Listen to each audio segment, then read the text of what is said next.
એ ત્રિશુલના 3 પાંખિયા એને માટે કહ્યું છે કે આ જીવનમાં જો દુર્લભમાં દુર્લભ કોઈક વસ્તુ હોય 3 વસ્તુ, એ છે મનુષ્યત્વમ, મુમુક્ષત્વમ અને મહાપુરુષ સંસર્ગ. કે મનુષ્ય જીવન પ્રાપ્ત થવું એ દુર્લભમાં દુર્લભ વાત છે. એ તો આપણે મેળવી લીધો છે.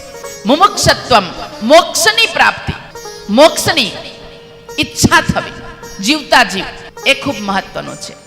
અને મહાપુરુષ સંસર્ગ, મહાન સંતો સાથે રહીને એમની સાથે જ્ઞાન પ્રાપ્ત કરીને ફક્ત વસ્તુ જ પ્રાપ્ત કરીએ નહીં, એની સાથે સાથે ભૌતિકતા સાથે આધ્યાત્મિકતા પણ આપણા જીવનમાં આવે.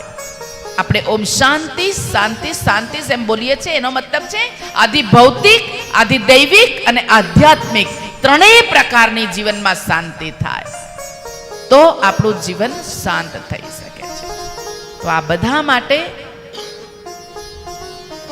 જો મુખ્ય હોય તો એ સત્સંગ છે. કે સત્સંગ કંઈ પણ કરવા માટે એ સત્સંગ એ ખૂબ મહત્વનો છે. સત્સંગ, જે ત્રીજું કહ્યું કે સારા લોકો સાથે આપણે સંગ રાખીએ, ખૂબ મહત્વનું.